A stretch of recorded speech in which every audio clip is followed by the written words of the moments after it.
வாழ்க வையகம், வாழ்க வையகம், வாழ்க வளமுடன். குரு வாழ்க, குருவே துணை. சிந்தனையை உடல் நலத்தை சீர் அமைத்து ஒளிவித்த குருவே வாழ்க, வாழ்க வளமுடன், வாழ்க வளமுடன், வாழ்க வளமுடன். சார்பு இப்போ கர்மயோகம் பற்றிய சில கருத்து.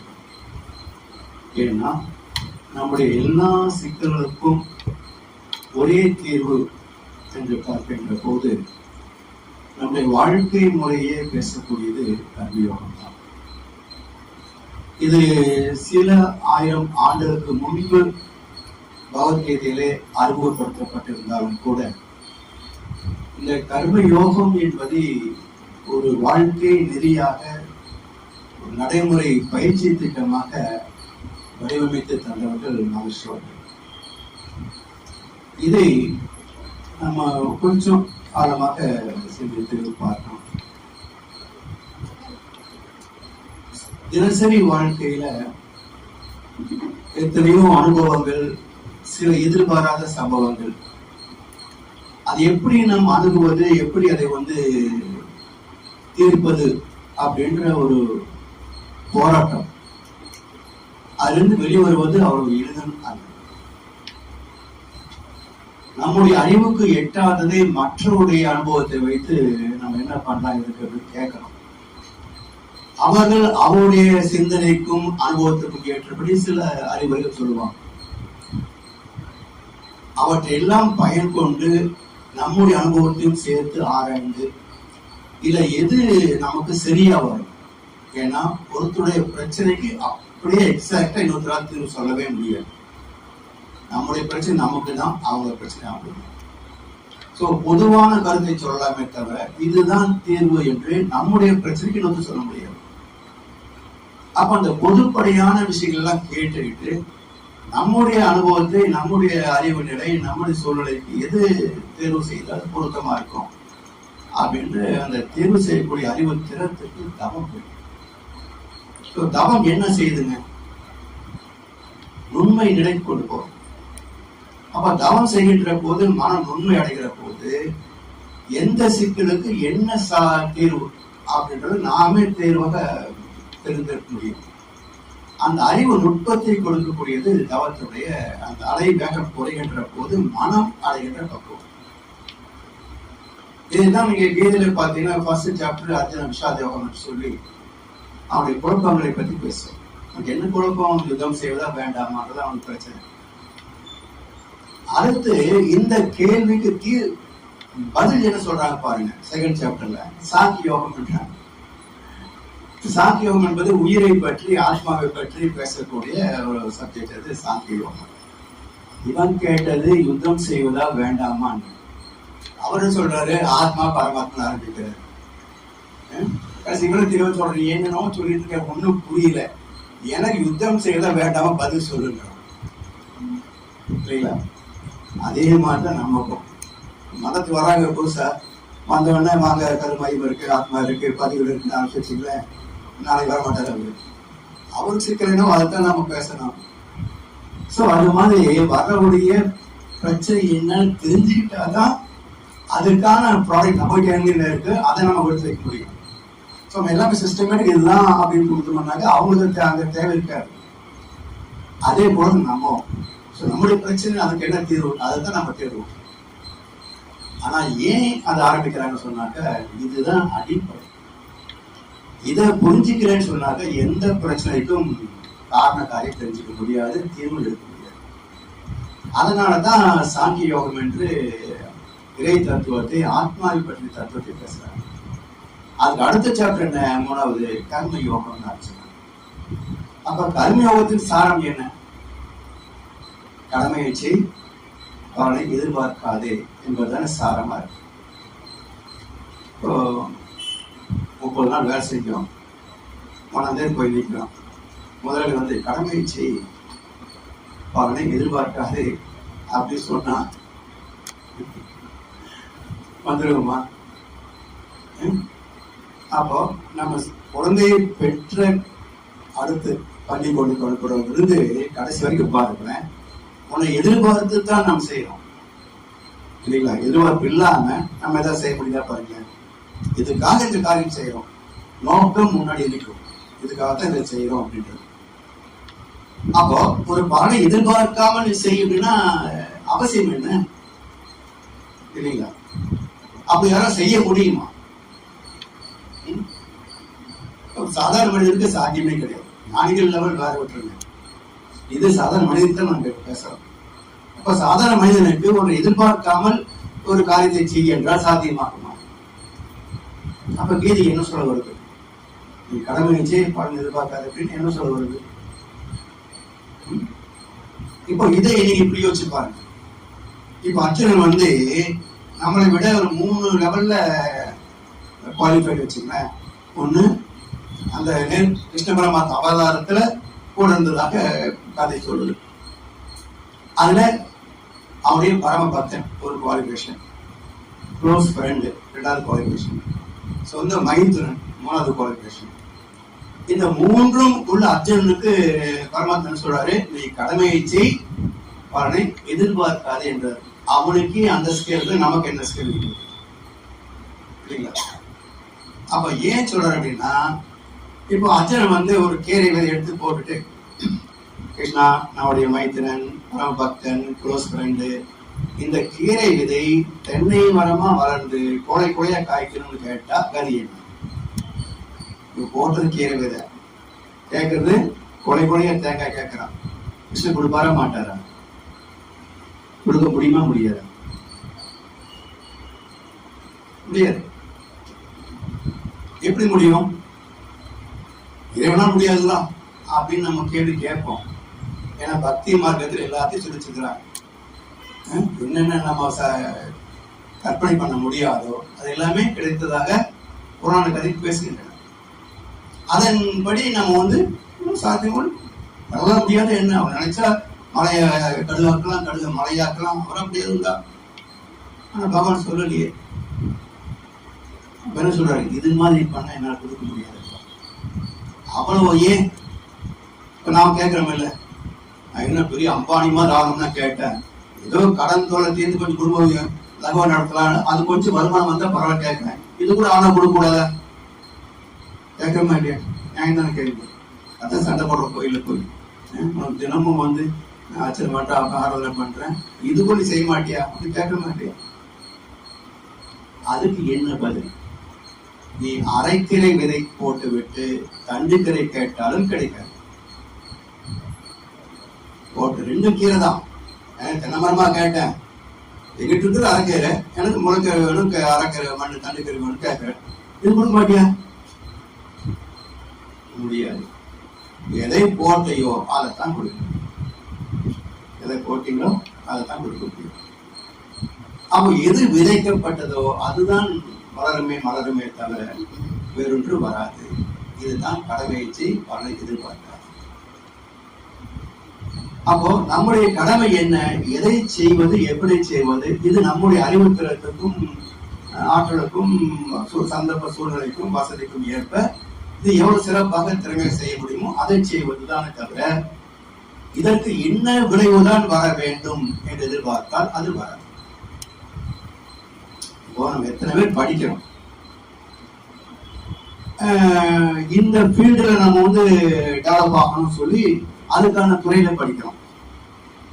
நான் வங்கியில பார்த்திருக்கேன், பிபிஎஸ்சி எம்பிஎஸ்சி படிச்சுட்டு யாருக்கு எதுங்க டாக்டர் பேங்க்ல அக்கௌண்ட் வேலை பார்ப்பாங்க. இன்ஜினியரிங் படிச்சவங்க மற்ற படிச்சவங்க பேங்க்ல கிளர்க்க வேலை பார்ப்பாங்க. நீங்க படிச்சது ஒரு தொழில், இங்க இருந்து வந்தீங்க அப்படின்னா போன சார் சம்பளம் 10 அது 10 வேலை கிடைக்கல, இதுதான் கிடைச்சது வந்துட்டேன்.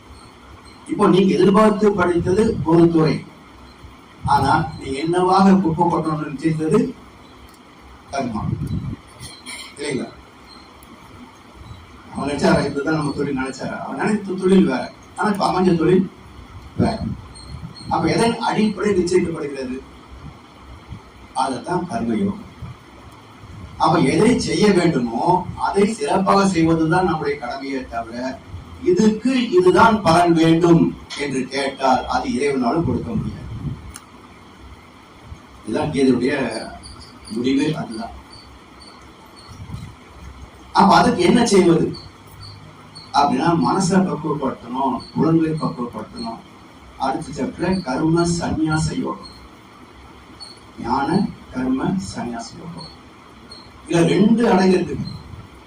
ஒண்ணு ஞான யோகம், ஞான சந்நியாச யோகம், இன்னொன்னு கர்ம சந்நியாச யோகம். இப்ப நம்மகிட்ட என்ன கர்ம புலன்கள், செயல் புலன் 5 இருக்குது. உணர் புலன்கள் ஞானேந்திரங்கள் 5 இருக்குது. அப்ப 5 உணர் புலன்கள், 5 செயல் புலன்கள். இது 2லயும் நமக்கு ஒரு பற்று இருக்கு. இப்போ நம்ம ஒரு தொழில் செய்யறோம், உடல் கழிவறை கொண்டோ மூளையை கொண்டோ வேலை செய்யறோம். உடம்பு சோர்ந்து போகுது. இருந்தாலும் என்ன பண்றோம், நீ இதை முடிச்சுதான் போகணுன்றாரு மேனேஜர். அல்லது தொழில் செய்யற போது நம்ம இதை செஞ்சுட்டு போனா தான் நாளைக்கு கன்சல்ட் அனுப்ப முடியும் அப்படின்னு அந்த உடல் சோர்வாகிற போது கூட ஓவர் டைமா வேலை பார்க்கணும். இப்ப உடம்பு சோர்வு போமா இல்லையா? அதுல நோய் வர வாய்ப்பு இருக்கா இல்லையா? அப்போ கர்ம சந்நியாசம் என்கின்ற போது இந்த செயல் புலன்களை பயன்படுத்துவதை கூட அளவு முறை மீறக்கூடாது. மீறினால் அது நோயாக மாறும். அதே போல ஞான சந்நியாசம், உணர் புலன்கள் 5, மெய்வாய் கண் மூக்கு செவி. இதுல ஒவ்வொரு புலனுக்கும் இவ்வளவுதான் தூக்க முடியும் அப்படின்னு அந்தந்த உடம்பின் ஜீவாந்த காலத்தினுடைய திணிவுக்கு ஏற்ப அமைஞ்சிருக்கு இல்லைங்களா? அப்ப இந்த 5 புலன்களை எந்த அளவுக்கு பயன்படுத்தினால் நம்ம சோர்ந்து போகாம இருக்கும், புலன்கள் கெட்டு போகாம இருக்கும், அதை பாதுகாக்கணும். அப்போ ஞான கர்ம சந்நியாசம் என்றால் உணர் புலன்களையும் செயல் புலன்களையும் இயற்கை விதிக்கு தெய்வ நீதிக்கு ஒத்தபடி பயன்படுத்தக்கூடிய அளவுக்கு நம்முடைய மனசை திருப்பிக்கணும். அதை மாற்ற முடியாது. இப்ப நம்ம நிறைய வேலை செய்யறதுக்கு திறமை வளர்த்துக் கொள்ள முடியுமா? 20 வயசுல 25 வயசு செஞ்ச வேலையை செய்ய முடியுமா? முடியாது. சோ அந்த வயதுக்கு தகுந்த ஆற்றலை நாம் ஏற்கத்தான் வேண்டுமே தவிர இதுக்கு மேல செய்யணும்னு ஆசைப்பட்டீங்கன்னா உடம்பு கெட்டுதான் போகும். இந்த உணர் புலன்களையும் செயல் புலன்களையும் பயன்படுத்துதுங்க. இது தானே வேலை செய்யுமா? இதை செய்யணும் சொல்ற ஒருத்தருக்கான உள்ள சைத்தான் பாருங்க மனசு. இந்த மனசை பக்குவப்படுத்தணும். அதுக்கு சந்நியாச யோகம். அடுத்தது 5வது சாப்டர்ல மனதை பக்குவப்படுத்துறது சந்நியாச யோகம். இப்ப சந்நியாசம் என்ன பொருள்? துறவு அப்படின்னு சொல்றது இல்லையா? நியாஸ் அப்படின்னா சப்ளிமேஷன் அர்த்தம். சந்நியாஸ் அப்படின்னா சோல் சப்ளிமேஷன், ஆத்மாவை தூய்மைப்படுத்துவது. அதுதான் துறவு அப்படின்னு மகிழ்ச்சி சொல்றாங்க. அப்ப துறவு என்பது என்னன்னா விட்டு விட்டு ஓடுவது துறவு அல்ல. உறவிலே கண்ட உண்மை நிலை தெளிவு. எதை எந்த அளவிலே எந்த தளத்தில எந்த நேரத்துல எப்படி பயன்படுவது அப்படின்ற அந்த டெக்னாலஜி தெரிஞ்சு போச்சுன்னா உறவும் சரி, நட்பும் சரி, தொழிலும் சரி, உடம்பும் சரி, மனசும் சரி, ஆத்மாவும் சரி, எல்லாம் அந்தந்த நிலையிலே பயன்படலாம். இதன் பிறகுதான் தியான யோகம் வருது. இப்போ நாம் முதல்ல தவத்தை கொடுத்துறோம் இல்லைங்களா? உடற்பயிற்சிக்கு அடுத்தது அகிதவம். ஆனா தத்துவத்திலே பக்தி மார்க்கத்துல என்ன சொல்றாங்க, முதல்ல இதெல்லாம் நீ பக்குவப்படுத்து, அதுக்கு அப்புறம் தான் உனக்கு தீட்சைம்பாங்க இல்லைங்களா? அதே போல கீதை என்ன சொல்றதுங்க, இந்த 5ம் நீ பக்குவமான பிறகுதான் உனக்கு தியானம் அப்படின்றாங்க. இதுதான் சிக்கல் வந்துச்சு. நீங்க எந்த சாமி வரது முன்பு இல்லை இன்னைக்கும் எந்த அமைப்பு போனாலும் முதல்ல இதை ஒழுங்குபடுத்தணும், இது ஒழுங்குபடுத்தணும், இது ஒழுங்குபடுத்தணும், அப்புறம் தான் உங்களுக்கு தீட்சை. அது ஒரு 4 வருஷம் கழிச்சுதான் தீட்சைக்கு தயார் பண்ணுவாங்க. ஆனா மகர்ஷி என்ன பண்ணிருக்காங்க, ஏன் தீட்சை முறை வச்சாங்க அப்படின்னா மனம் வேறு உடம்பு வேறு அல்ல, 2 சேர்ந்ததுதான் வாழ்க்கை. அப்ப 2மே சைமல்டேனியஸா பக்குவப்படுத்தணும். அப்ப மனதின் பலவீனத்தை நீக்குவதற்கு தவம், சரி தவறு என்பதை தேர்ந்தெடுப்பதற்கு விளக்கம். அப்ப இரண்டையும் 2 கைகள் போல கண்கள் போல பயன்படுத்தினால்தான் வெற்றி சந்திக்க முடியுமே தவிர, நீ முதல்ல மனசை எல்லாம் பக்குவப்படுத்திட்டு வா, அப்புறம் உனக்கு தீட்சை கொடுக்குறேன்னா தீட்சை வாங்க என்ன பண்ண போறான்? அவன் கர்மயோகி ஆகிட்டான். கர்மயோகி ஆனது பிறகு தீட்சை கொடுத்து நம்ம போறோம் இல்லையா? அப்போ அதுலயும் ஒரு கருத்து இருக்கு. என்னன்னா, இப்ப நம்ம தீட்சையை வாங்கிட்டோம், சில வருஷங்கள் ஆச்சு, தவம் பண்றோம், மனம் ஒடுங்கி நிற்க முடியாது பாருங்களேன். எண்ணம் அற்ற நிலையிலே நாம் தவம் செய்ய முடிகிறதா? சக்திகளும் சிவகளும் எல்லாம் பல தடவை செய்திருக்கிறோம். சக்திகள் எவ்வளவு பெருசு இருக்கும் பார்த்துட்டோமா? இந்த பூமி எவ்வளவு பெருசு இருக்கும் பார்த்துட்டோமா? அப்ப சக்திகள் தவம் பண்றோம், தவம் இல்லை. அந்த இடத்துக்கு போகணும்னு சொன்னா ஓரளவுக்கு இதுல நம்ம தேர்ச்சி பெற்று மனதையும் உடற்பயிற்சி எல்லாம் பண்ணின பிறகு அடுத்து உச்சத்தை தொட வேண்டும் என்றால் இங்க போகணும். மறுபடியும் மனதையும் உடல் கருவிகளையும் அளவு முறையில் பயன்படக்கூடிய கர்மயோகத்துக்கு வந்து அந்த செயல்பாடுகளை பற்றி இல்லாமல் செய்யக்கூடிய ஞான கர்ம சந்நியாசத்துக்கு வந்து நான் செய்கிறேன் என்ற மனம் இருக்க ஆணவம் அதையும் கடந்து சந்நியாசத்துக்கு வந்த பிறகுதான் தியானம் லயமாகும். அந்த தவம் இப்படி இருக்கும் அப்படின்னா சாமி சொல்லுவாங்க, ஒன்றையும் நினையாது தன்னையும் மறவாத நிலை. அதான் தியான யோகத்தில் சொல்லக்கூடிய. இப்ப ஒன்றையும் நினையாது தன்னையும் மறவாத நிலை நிற்க முடியுதா? எவ்வளவு நிற்க முடியும் பாருங்க. அந்த நிலையில 48 நிமிஷம் நின்றால் நீ ஞானிங்கிறார் ஓஷோ. ஒன்றையும் நினையாமல் தன்னை மறாமல் இருக்கக்கூடிய நிலையில 48 நிமிஷம் நின்றால் நீ ஞானிங்கிறார். 48 செகண்டே நிக்க மாட்டேங்குது, 48 நிமிஷம் நிற்கிறது. ஏன்னா தவம் செய்வது அவ்வளவு கடினமானது. நினைக்கிறோம் கையை போத்து கண்ணை முடிக்க நான் தவம் பண்றேன் அப்படின்னு. தவம் செய்கிறேன் என்பதே தப்பான வார்த்தைங்க. தவம் செய்கிறேன் என்பதே தப்பான வார்த்தை. தவம் செய்ய முடியாது, தவம் செய்ய முடியாது. என்ன செய்யலாம்? தவமாக மாறுவது. தவத்தை செய்வதல்ல, தவமாக மாறுவது. அதுதான் வள்ளுவர் சொல்றாரு, வேண்டிய இதனால் செய் தவம் என்று முயலப்படும் சொன்னாதான் செய்யப்படும் சொல்றேன். ரெண்டு எவ்வளவு வித்தியாசம் இருக்கு பாருங்க. தவம் செய்வதற்கும் முயல்வதற்கும் எவ்வளவு வித்தியாசம் இருக்கு. அப்ப 30 நிமிஷம் நம்ம கண்ணை மூடி கையை கொடுத்து உட்காந்துக்கிறோம்னு சொன்னா இது முயலுதல். எதற்கான முயற்சி? தவம் செய்வதற்கான முயற்சி. அப்ப தவம் என்பது என்ன? அதுதான் ஒன்றையும் நினையாது தன்னையும் மறவாது. அப்ப அதை நோக்கி நாம 30 நிமிஷம் உட்கார்ந்து முயற்சி செய்கிறோம். ஒரு சில வினாடிகளாவது அந்த இடத்தை தொட முடியுமா என்கின்ற ஒரு தேடலே முயற்சியே 30 நிமிஷம் பயிற்சி. இப்போ மனம் இந்த இடத்துல பக்குவமாகி நிலைத்து விட்டால் அப்ப என்னாகும்? ஞான விஞ்ஞான யோகம். 7வது சாப்டர் ஞான விஞ்ஞான யோகம் என்னதுங்க? விண் ஞானம். இந்த பிரபஞ்சம் முழுமே விண் கலந்தானே. அப்போ பிரபஞ்சத்தை பற்றிய அறிவு நமக்கு கிடைக்கும். அப்போ தவத்தில் நாம் தேர்ச்சி பெறுகின்ற போது இந்த பிரபஞ்சத்தை, பிரபஞ்ச இயக்க ரகசியத்தை அனுபவத்தில் அறியலாம். அதான் ஞான விஞ்ஞான யோகம். அப்படி அறிகின்ற போது என்ன உண்மை வெளிப்படுகிறது? அக்ஷர பிரம்ம யோகம். 8வது சாப்டர். அக்ஷரன்னா அழிவில்லாத பிரம்மன்னா அது விண் நிலை. அப்ப அழிவில்லாத விண், அப்போ அழிவில்லாத இறைநிலை, இறை துகள். அதே போல அழிவில்லாத ஆத்மா. ஆத்மா அழிவு இருக்கா? நான் நிரந்தரமானம், அழிவதில்லை.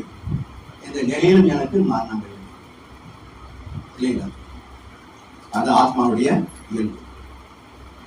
எனவே அறிவில்லாத ஆத்மாவை அறிகிறோம். அக்ஷர பிரம்ம யோகம்.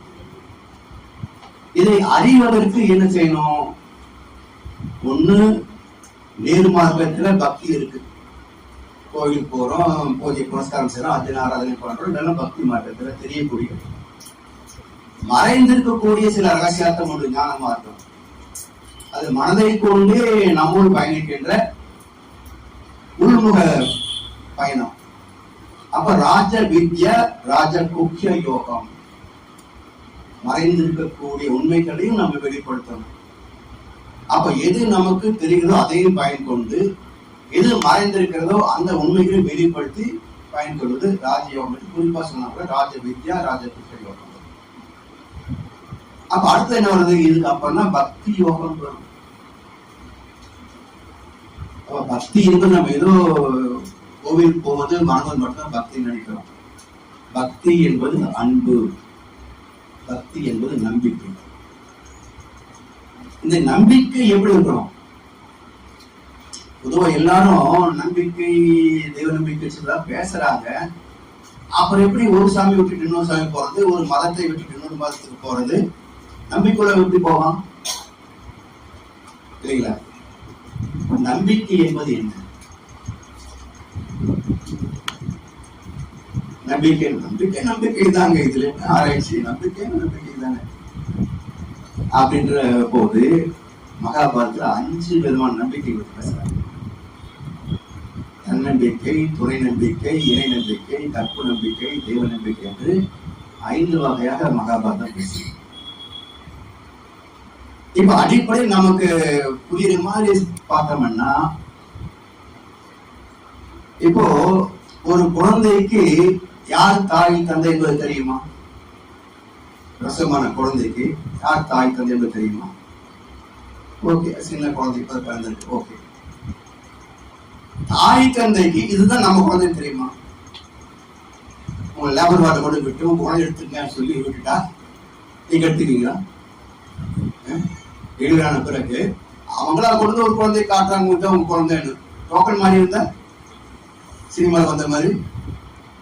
அப்ப டோக்கன் மாதிரி இருக்காது என்ற நம்பிக்கையில் தான் இது என் குழந்தைன்னு வளர்க்கிறோம். அப்ப வாழ்க்கையின் அடிப்படை நம்பிக்கை தான். சரி, இப்போ டோக்கன் மாற வைக்கிறதும் மாறாம இருக்கிறதும் ஒருத்தர் இருக்கான அவனுக்கு பேர் என்ன? டோக்கன் மாற்றி போட வச்சிருங்க. ஒரு பிச்சைக்கார குழந்தை போலீஸ் வீட்டுல வளரும், ஒரு போலீஸ் வீட்டு குழந்தை பிச்சைக்கார வீட்டுல வளரும். இந்த டோக்கனை மாற்றி போட ஒருத்தருக்கானே அவன் என்ன சொல்லலாம்? அதத்தான் பகவத்கீதையில, இது மகாபாரதத்துல பீமன் தான் சொல்லுவான். இது 5 வகை நம்பிக்கை இருக்கு. அதாவது தன் சாதனைகள் மீது, தன் திறமையின் மீது வைக்கின்ற நம்பிக்கை தன்னம்பிக்கை. அதாவது சில பேரு எதுவுமே இல்லாம தன்னம்பிக்கை வச்சுவாங்க. அது என்னால் முடியும், என்னால் முடியும்பா, விட்டா ஒன்றும் செய்ய முடியாது. அப்போ நான் செய்ய முடியும் என்று நம்புவதற்கு ஒரு ஆதாரம் இருக்க வேண்டும். ஆதாரம் எப்படி வரும்? செஞ்சு முடிச்சிருந்தாதான் ஆதாரம்.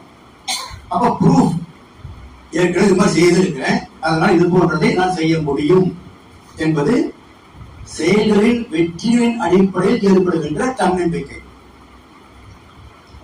இதே போல என்னுடைய நண்பர், என்னுடைய உறவினர் இவர் இது மாதிரிலாம் சாதனை செஞ்சிருக்கிறாரு, அவர்களும் செய்ய முடியும் அப்படின்ற போது அது துணை நம்பிக்கை. அவரும் நானும் சேர்ந்தா 2 மடங்கு வெற்றி அடைய முடியும் இல்லைங்களா? அப்ப அது இணை நம்பிக்கை. 3ஆச்சுங்களா? காலையில் ஆபீஸ் போறாங்க, ஆபீஸ் தான் போறாங்கன்னா நம்பணும். வீட்டுல எங்க போறாங்க என்ன செய்வாங்கன்னா என்னாச்சு? குடும்பம், புதுகுலம் தான். கற்பு நம்பிக்கை. 5வது, இந்த நாளும் எல்லாருக்கும் சரியா அமைவதற்கும், சில பேருக்கு ஏதாவது ஒன்று சரியா அமையாமல் போவதற்கும் யார் காரணம்? தெய்வத்தை நம்பி ஒழுக்கத்தை பின்பற்றாதது காரணம், பின்பற்றியது காரணம். அப்ப தெய்வ நம்பிக்கையை அனைத்துக்கும் காரணம். அப்ப தெய்வ நம்பிக்கை வெறும் பேச்சளவில் இருந்த பத்தாதுங்க.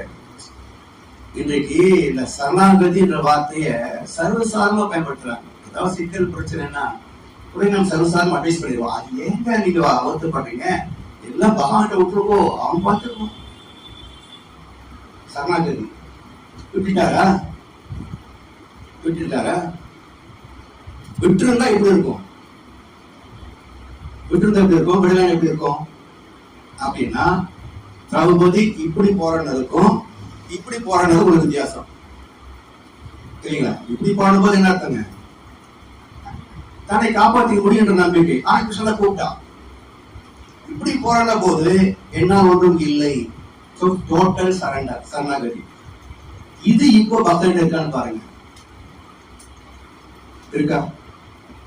எதுக்கும் கும்பிட்டு வைப்போம், நாம பார்த்து 4 காசு சம்பாதிக்கும் செய்யணும், அப்பதான் போனிக்க முடியும் நினைக்கிறானே தவிர இவனுக்கு கடவுள் மேல முழு நம்பிக்கை கிடையாது. கஷ்டமா தான் இருக்கும். ஏன்னா வேஷ பக்திக்காரங்களுக்கு ஏற்றுக்க முடியாது. உண்மையிலேயே நம்ம என்ன நிஜமா நம்புறியா இல்ல சொல்லு. நான் மனசாட்சிட்டு கேட்கணும், கடவுளை பேசுற உண்மையை நிஜமா நம்புறியா இல்ல சொல்லு அப்படின்னு கேட்டா, அப்பப்ப நம்புறேன், அப்பப்ப நம்ப மாட்டேன். எப்ப நம்புறேன்? கஷ்டம் நம்புறேன், கஷ்டம் தீர்ந்து போச்சுன்னா நம்ப மாட்டேன். புத்தகம் இருக்குது. இது எப்படி பக்தியாகும்? இது எப்படி நம்பிக்கையாகும்? எனவே கல்லினை கட்டி கடலில் பாய்ச்சிடும் நற்றுணையாவது நமச்சிவாயமை, அது தெய்வ நம்பிக்கை. அது இருக்கா? அது இருந்தால் எந்த சூழ்நிலையும் அவன் தர்மம் தவற மாட்டான். தர்மம் தவறவில்லை என்றால் இப்படி துன்பம் வரும். யார் கொடுக்க முடியும்? சாத்தியமே கிடையாது. எனவே நம்முடைய நன்மைக்கும் தீமைக்கும் யார் காரணம்? நாமோ நம்முடைய முன்னோர்களும் காரணம். இப்போ என்ன பார்க்கிறோம்? நான் நம்மை பார்க்கிறோம், ஏன்னா அதான் தெரியும் வாழ்க்கையில. முன்னோர்களை பார்க்கறதுக்கு அவர் 70 செத்து போயிருப்பாங்க, 80 செத்து போயிருப்பாங்க. 120 யாரும் இல்லையே. 100 இருக்கணும், அவருக்கு ஞாபகம் இருக்கணும், கொஞ்சமாவது யோசிக்கக்கூடிய ஆன்மீக அறிவு இருக்கணும். அப்பதான் சொல்லுவார், நான் செஞ்ச தப்புங்கிற வந்திருக்கிறார். இல்லைன்னு சொல்ல முடியாது. அப்ப இன்றைக்கு மக்கள் எல்லாம் எதை பார்க்கிறோம்? நம்முடைய வாழ்க்கையை பார்க்கிறோம், அடுத்தவரை பார்க்கிறோம். எல்லா கேட்பத்தனும் பண்ற நல்லா தான் இருக்கிறான். நான் யாருக்கும் ஒரு தீர்வு நினைச்சது இல்லை, எனக்கு ஏன் ஆண்டவன் சோதிக்கிறான்? முதல்ல எது தர்மம் எது அதர்மம் என்றே நமக்கு கிளாஸ் தெரியாதுங்க. எல்லாரும் நல்லதான் பண்றேன் பாரு, ஆனா என்ன பண்ணினான்றது அடுத்தவங்க சொன்னதான் தெரியும், பண்ணதா இலக்கணமா இல்லையான்றது இல்லையா? அப்ப எது தர்மம் எது அதர்மம் என்பதுல தெளிவான விளக்கம் இல்லாத போது எதுல நம்ம கிளாஸிஃபை பண்றது? பஸ் வந்தா ஏறிக்க முட்டுறோம், அடுத்த ஸ்டேஷன்ல எல்லாம் இதுலயே வந்து ஏறினா எங்க நிற்கிறது, நாங்க நிக்க இடம் இல்லைன்றோம். அப்ப போன ஸ்டேஷன் என்ன நினைச்சோம்? உள்ள போன பரவாயில்ல நினைச்சோம், இந்த ஸ்டேஷன்ல வசதி நினைக்கிறோம். இப்ப அது நியாயமா இது நியாயமா? எது தர்மம்? இப்படித்தான் இருக்கு நம்முடைய தர்மம். அதனால்தான் நமக்கு எதிரில் குழப்பங்கள் வருகிறது. எனவே தெய்வத்தை தெளிவாக நம்புகின்ற போது தெய்வ நீதி எப்படி வாழணும் அப்படின்ற ஒரு பொறுப்புணர்ச்சி, அதுல ஒரு பிடிப்பு வந்து விட்டதுன்னு சொன்னால் அவங்களுக்கும் கஷ்டம் வரும். ஏன்னா முன்னாடி உள்ளதுக்கு இல்ல, நம்ம மகரிஷி ராமகிருஷ்ண பரமஹம்சர் இல்ல கேன்சர்ல போனாங்க, அவங்க என்ன பாவம் பண்ணாங்க கேன்சர் வர்றதுக்கு? இல்லையா? அப்போ நமக்கு தெரியாத சில முன்வினைகள் உண்டு, பூர்வ கர்ம பலன் உண்டு, அதன்படி இப்ப வரும். ஆனா இதுல என்ன நன்மை பாருங்க, தவம் செய்பவர்களுக்கு என்ன நன்மை என்றால் இதை ஏற்றுக்கொள்ளக்கூடிய மனப்பக்குவம்.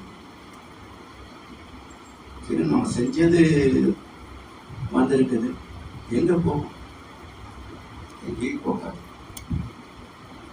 அதாவது கந்தசன் பாட்டு ஒன்று வரும், இந்த தபால்காரன் இதுல வந்து அவர் தபால் கொடுக்குறாரு, அது வர சுப செய்திக்கும் துக்க செய்திக்கும் தபால்காரரா பொறுப்பு. அது மாதிரி இறைவன் ஒரு தபால்காரன். என்னன்னா அவர் பர்ஃபெக்ட் தபால்காரன். அவர் இந்த பேர் தபால் அர்த்தத்துக்கு போட மாட்டாரு. எங்க போனா விட மாட்டாரு. அவருக்கு இன்டர்நேஷனல், நேஷனல், டொமஸ்டிக் எல்லாம் பிரச்சனை கிடையாது. எங்க இருந்தாலும் இந்த உனக்கு கொடுத்துருவாரு. கஷ்டம் வரும்போது இல்ல நீ தேர்ந்தா நான் கிடையாது அப்படின்னா ஐடியா நான் கேட்க மாட்டேன். I know what you are the இந்த கொடியை கை கொடுத்துருவார். ஸோ ஜிபிஎஸ் தெரியாமலேயே நம்மளை ட்ராக் பண்ணக்கூடிய திறமை உண்டு. ஐடி கேட்காமலே நம்ம அழகாக கொடுக்கிற திறமை உண்டு. அப்படிப்பட்ட ஒரு போஸ்ட்மேன் தான் இறைவன். எஸ்கேப் ஆக முடியுமா? So accept as it is whatever comes. இந்த பக்குவத்தை கொடுப்பது தவம். Meditation makes the mind receptive to reality. நல்லதோ கெட்டதோ ஏற்றுக்கொள்ளக்கூடிய மன பக்குவத்தை தருவது தவம். இந்த பக்குவத்தோட அறத்தை பின்பற்றி வாழ்வதுதான் கர்மயோகம். ஏன்னா கர்மா என்பதும் கர்ம யோகா என்பதும் ரெண்டும் செயல் செய்வதுதான், வேற குறிப்பு இல்லை. ரெண்டுக்கும் செயல் செய்வதுதான் உட்பொருள். ஆனா விளைவிலே பேதம் வரும். கர்மாவின் விளைவு இன்பம் அல்லது துன்பம். கர்ம யோகத்தின் விளைவு இன்பங்கள் மாத்திரமே, துன்பங்கள் இல்லை. ஏன் கர்ம யோகத்தை பின்பற்ற வேண்டும் என்றால் கர்மாவின் விளைவு இன்பம் அல்லது துன்பம். கர்ம யோகத்தின் விளைவு இன்பங்கள் மாத்திரமே, துன்பங்கள் இல்லை. ஏன் அதுல மட்டும் துன்பம் வராது அப்படின்னா அதுதான் அவருடைய தராதரம். யோகம், கர்ம யோகம். யோகம் என்றால் இணைதல். அதான் சில பேர் சொல்லுவாங்க இல்லையா, அவன் யோகக்காரன் ஐயா அப்படிப்பாங்க இல்லையா, எல்லா வகையிலும் நல்ல ஒரு வாழ்க்கை அமைந்தா அவனால யோகக்காரன் ஐயா நல்லா இருக்கு அப்படின்ற இல்லை. என்ன யோகக்காரன்? அவருடைய முன்னோர்கள் தெய்வத்தோடு இணைந்து செய்த அறச்செயல்கள், புண்ணியங்கள் அதிக இடத்துல பயன்பாட்டுக்கு வந்து நிற்குது. அவங்க எல்லா செயல்பாடுகளும் தொட்டதெல்லாம் தொடங்குது, நல்லா இருக்கிறாங்க. அப்ப இந்த யோகக்காரன் சொல்றோம். எனவே கர்ம யோகம் என்பது இறைநிலையோடு இணைந்து அறம் ஆற்றி வாழும் பேரு கர்மயோகம். இறைநிலையோடு இணைந்து அறம் ஆற்றி வாழ்கின்ற பேரு கர்மயோகம். அப்ப இறைவனோடு இணைந்து செயல்படுகின்ற போது அங்க தர்மம் தவறுமா? நீதி தவற முடியுமா? இல்லை ஆசைகள் முன்னே வந்து நிற்க முடியுமா? முடியாது. அதனால இறை நம்பிக்கையோடு அதை செயல்படுத்துவது. சரி, இப்போ செயலுக்கு மூலம் என்ன? ஒரு எண்ணம் தோன்றாமல், ஆசை தோன்றாமல் ஒரு செயல் செய்ய முடியுமா? சாத்தியமே இல்லை. எச்செயலும் மூலம் எண்ணம் எண்ணத்தாலாம். இந்த எண்ணத்தை ஒரு பொருள் வேண்டும் நினைக்கிற போது எண்ணமே ஆசையாக மாறுகிறது. அப்போ இந்த கர்மத்தை காமிய கர்மம், நிஷ்காமிய கர்மம், நித்திய கர்மம், நித்திய கர்மத்தில் நிஷ்காமிய கர்மம், கர்மயோகம் அஞ்சா பிரியும். காமிய கர்மம், நிஷ்காமிய கர்மம், நித்திய கர்மம், நித்திய கர்மத்தில் நிஷ்காமிய கர்மம். எவ்வளவு பிரிச்சு பேசிருக்கிறாங்க. மகர்ஷி சொல்லுவாங்க, ஆசைக்கும் பேராசைக்கும் என்ன வித்தியாசம்? சாமி சொல்லக்கூடிய டெஃபினிஷன். ஆசைக்கும் பேராசைக்கும் என்ன வித்தியாசம்? ஆசை வயப்பட்டு நாம் வாழ்கின்றோம். அதுல பெற்ற அனுபவங்கள் வழியாக மனம் தனக்கு பிடித்தவற்றை அதிகமாக கேட்கின்ற போது பேராசை. சரிங்களா? கஷ்டத்தை கேட்கிற மனசு கேட்கல, சுகபோகத்தை அதிகமா கேட்குது. இதுக்கு ஒரு கீரன் ஒரு டெஃபினேஷன் கொடுப்பார். பேராசை என்பது என்ன அப்படின்னா ரொம்ப கம்ப்ளீட் டெஃபினேஷன் அவர் கொடுத்தது. கிடைக்கின்ற வரைக்கும் பெரிதாக தோன்றி, இல்லைங்களா? ஆசைப்பட்டது கிடைக்கிற வரைக்கும் நிம்மதி இருக்கா? அரிச்சுக்கிட்டே இருக்கும். அவன்லாம் அனுபவிக்கிறான், என்ன நீ இப்படி கிடைக்கின்ற வரைக்கும் பெரிதாக தோன்றி, கிடைத்து அனுபவித்த பிறகு இவ்வளவுதானா என்று எண்ண வைத்து, மெடிக்கல் பெருசா இருக்குதுங்க, கிடைச்சு அனுபவிச்சதுக்கு அப்புறம் இவ்வளவுதானா, இதுல லேட்டஸ்ட் படம் இருக்கான்னு கேட்போம். இல்லையா? அப்ப கிடைத்து அனுபவித்த பிறகு இவ்வளவுதான் என்ற வைத்து இதை விட மேம்பட்ட ஒன்று, இதை விட அழகான ஒன்று, இதை விட சிறப்பான ஒன்று, இதை விட பெரிதான ஒன்று, இதை விட மதிப்புமிக்க ஒன்று கிடைக்காதா என்று ஏங்க வைப்பது எதுவோ அது பேராசை. என்ன கேனுடைய ஸ்பீச்சுக்கு ரொம்ப அருமையான டெபினிஷன். இதுக்கு மேல பேராசைக்கு டெபினிஷன் கொடுக்க முடியுமா பாருங்க. இதுல சிக்கிட்ட மனுஷன் என்னைக்காவது இவனை திருப்திப்படுத்த முடியுமா? யாராவது பண்ண முடியுமா? அதான் காமிய கர்மா, இச்சை வயப்பட்ட செயல்பாடு. இந்த ஆசைக்கு எங்க ஃபுல் ஸ்டாப்புங்க? காமா தான், நோ ஃபுல் ஸ்டாப். கிடைக்கிற வரைக்கும் அப்படியே பார்த்துட்டு இருக்கோம். கிடைச்ச ஒரு காமா போட் நெக்ஸ்ட் அப்படிங்கும். அப்போ கண்ணன் சொல்லுவார், நாளை பொழுது இறைவனுக்கு அழைத்து நடக்கும் வாழ்வில் அமைதியை தேடு, உனக்கும் கீழே உள்ளவர் கோடி, நினைத்து பார்த்து நிம்மதி நடு. மேல பார்த்தா பொறாமல வரும், கீழே பார்த்து நிம்மதி வரும் இல்லைங்களா? அப்ப வளர்ச்சி என்னன்னு கேட்பாங்க. வளர்ச்சி பண்ணி என்ன பண்ண போறீங்க? அதாவது நீங்க சாதிக்க வேண்டும் நினைக்கிறாங்க எல்லாருமே. அந்த சாதனையை பெறுவதற்கு you have to sacrifice a lot. பெரிய சயின்டிஸ்ட் ஆகணும்னு நினைச்சா நீ கல்யாணம் பண்ணிக்கூடாது. கல்யாணம் பண்ணி சயின்டிஸ்ட் ஆகணும்னு சொன்னா குடும்பம் அவ்வளவுதான். நம்ம வீட்டு இருப்போம், நம்ம லேப்ல இருப்போம் இல்லையா? கல்யாணம் கந்தல. So satisfied life is more valuable than successful life.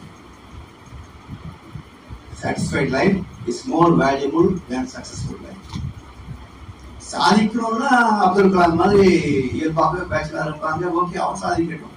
உனக்கு இருக்கு அந்த ஆசை, அதையும் வச்சுட்டு இதையும் வச்சு தூக்கிட்டு இருக்கு. அப்போ எதை சாதிக்க முடியும் என்றால் அதுக்கு தகுந்த ரூட்ல பயணிக்கணும்.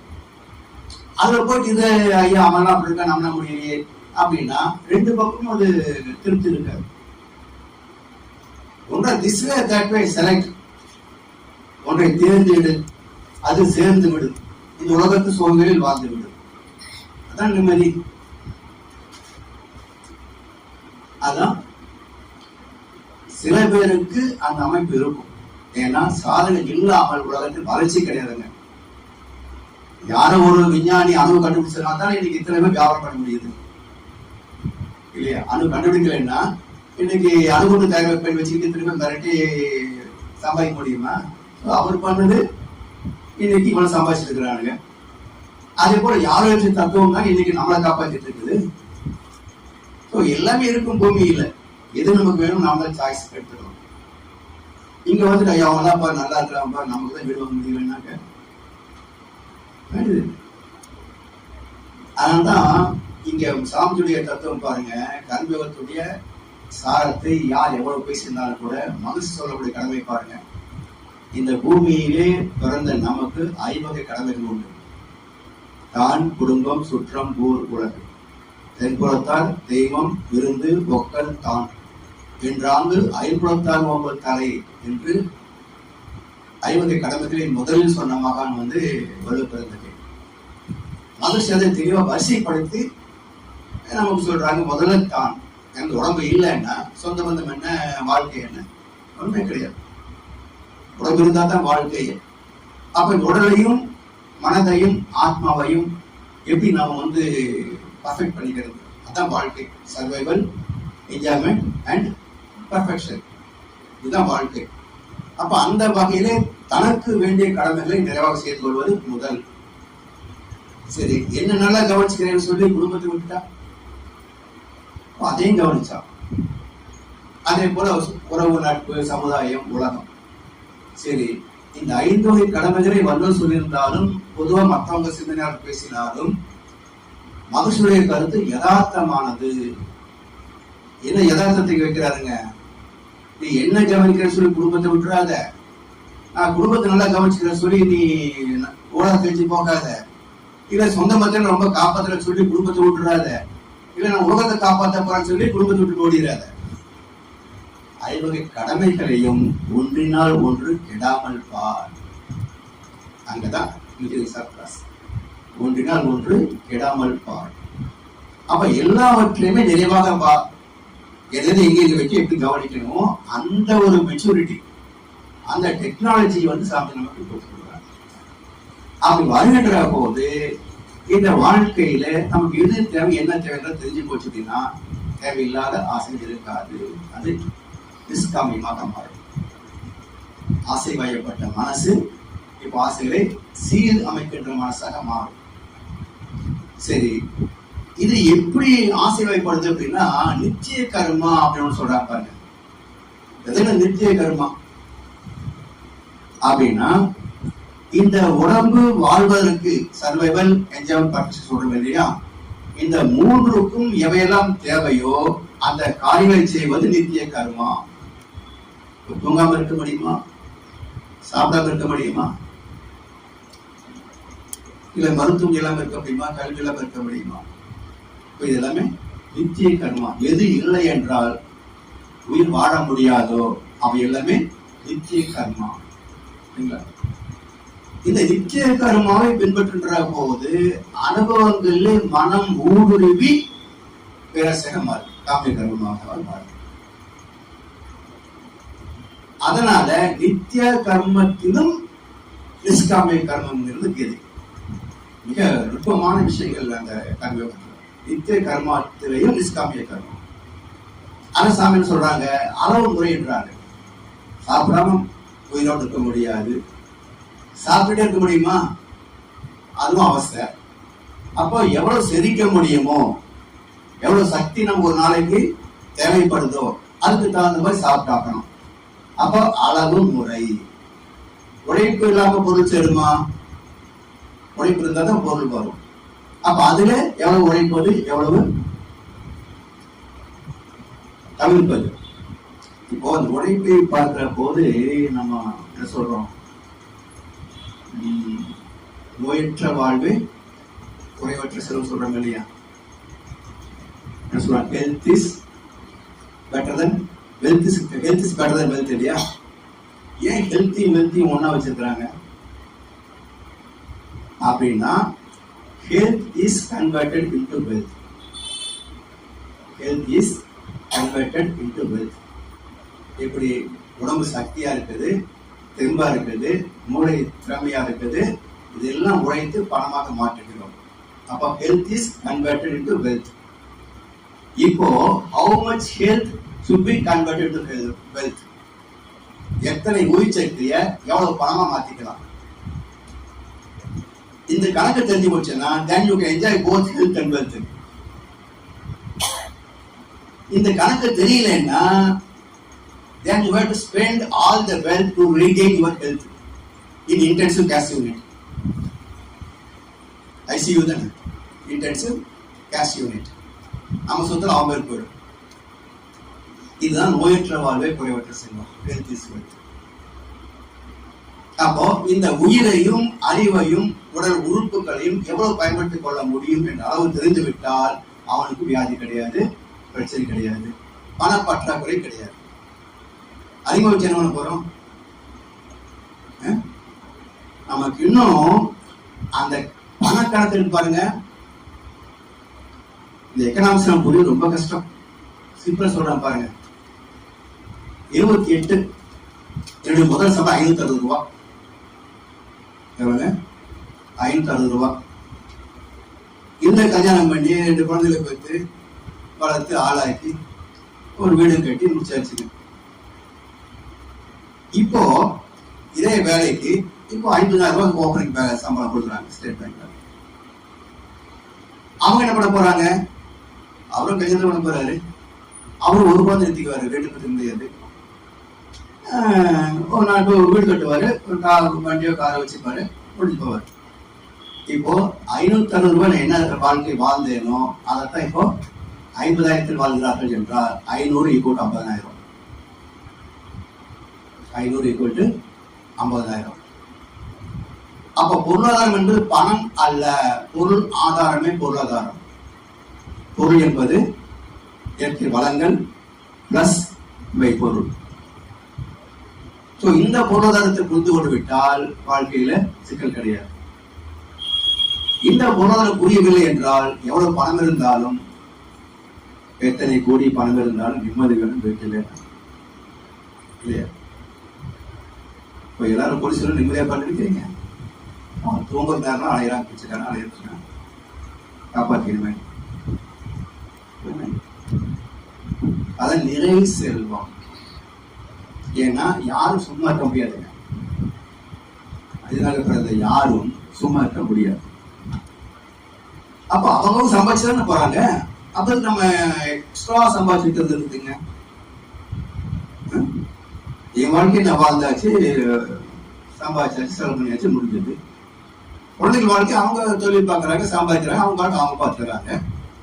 வேற குழந்தைங்க அவங்க திரும்ப வாழ்த்துக்கு போறாங்க, அவங்க தொழில் பார்க்க போறாங்க, சம்பாதிக்க போறாங்க. இப்ப மிச்சம் எதுக்கு? மிச்சம் எதுக்கு? இப்ப நிறைய பென்ஷன்ஸ் ரிட்டர்ன் ஆகும்போது நமக்கு கிராஜுவேட் வந்து இல்லைங்களா?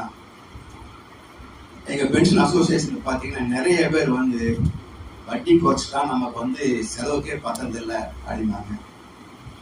நான் கேட்டவங்களுக்கு கோபம் வந்துடும், அதனால கேட்க மாட்டேன்.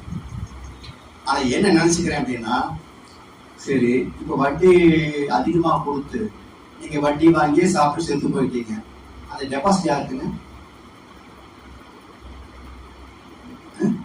இப்ப எதுக்கு உங்களுக்கு பிஎம் கிராஜுவேட் கொடுத்தா?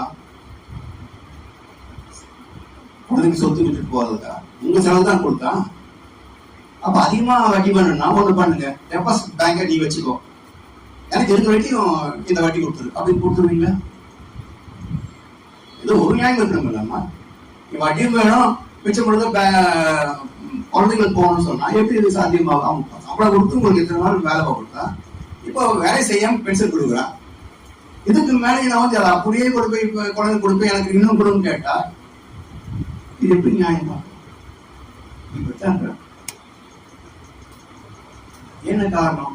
யாரும் ஒன்றும் சிம்பிளா இல்லைங்க. அதெல்லாம் ஒரு 10% எம்ப்ளாய்ஸ் வந்து கொஞ்சம் அப்படி என்ன சொல்றது, இதுக்கு அதுக்கும் சரியா இருக்காம தவிர மற்றவங்க எல்லாம் ஜென்ரலா பாத்தீங்கன்னா பையன் அமெரிக்கா இருக்கான், லண்டன் இருக்கான், அங்க இருக்கா, அங்க இருக்கான்னு சொல்றாங்க. யாரும் வந்து இப்போ இந்தியாவில இருந்து தமிழ்நாட்டுல இருந்து ரொம்ப குறைவா இருக்கு. அப்ப எதுக்கு உங்களுக்கு இந்த காடு வட்டி கணக்கு போறாங்க? அப்ப பொருளை பற்றி நமக்கு ஒரு அனுமானம் கிடையாது. நீங்க சம்பாதிக்க மதிப்பு குறைந்து கொண்டே போகும். ஏனென்றால் இந்த பூமிக்குள்ள நீங்க உட்கார்ந்தாகணும், நீங்க விளைவதான் சாப்பிட்டாகணும். பூமி பேர் வளராது, விளைவதும் அளவுக்கு மேல் வளராது. அப்ப என்ன பண்ணி ஆகணும்? இருக்கிறத அதிகமா கொடுத்தாகணும். தெரிய போச்சா? எதுக்கு எதிர்ப்பாங்க? இதுதான் பணத்துடைய கணக்கு. இதை புரிஞ்சுக்கிட்டீங்கன்னா நிறை செல்வம் அப்படின்றத தானாக ஏற்றுக்கொள்வோம். சரிங்களா? எது நிறை செல்வம்? வீட்டு செலவு சரியா இருக்கா? ஓகே. கொஞ்சம் நாளைய தேவைக்குன்னு சேமித்து வைக்க முடியுதா? Okay, be happy. ஆகாறு அளவிட்டு ஆயிரம் கேடு இல்லை, ஓவாறு அகலாக்கடை. சம்பாதிக்கிறது போற செலவுக்கே போதையா, வள்ளுவர் என்ன பண்றது? ஹாப்பியா இருன்றாரு. ஏன்? இதுக்கு மேல செலவாதான் பார்த்துக்கிறார். ஓகாறு அகலாக்கடை. ஏன்? இதுக்கு மேல போச்சுன்னா இப்பே பத்தல, வாங்கின கடனை திருப்பி கொடுக்கறது மட்டும் இல்ல, வட்டியோட கொடுக்கணும். இதுக்கே சம்பாதிக்க முடியாத போது வட்டிக்கு சேர்த்து எப்படி சம்பாதிப்பீங்க? நண்பரே வந்து 2 பொண்ணுங்க வயசுக்கு வந்த போது 50,000 பிஎஃப் லோன் போட்டு கிராண்டா கல்யாண குடும்பத்துல சீர் செய்தாரு. நான் கேட்டேன், எதுக்கு உங்களுக்கு செலவு பண்றீங்க? இப்போ கல்யாணம் போறீங்க, பொண்ணுக்கு 25 வயசுல போய் கல்யாணம் போறீங்க, 15 வயசுக்கு விளம்பரம் பண்றீங்க. இல்ல பண்ண வீட்டுல பண்ண சொல்றாங்க. அப்போ ஒரு நாள் கூத்துக்கு மீசையை வச்சா மேடையில, மறுநாள் பார்த்து மாறி இருந்தான் ஜாடையில. இப்ப அவன் வந்துட்டு போயிட்டு இருப்பாங்க, எல்லாரும் சொந்தக்காரங்களா சூப்பர்னு போயிட்டாங்க. 50,000 கடன் கட்டுறது யாரு? எத்தனை நாள் ஆகும்? எதுக்கு இந்த சுமை?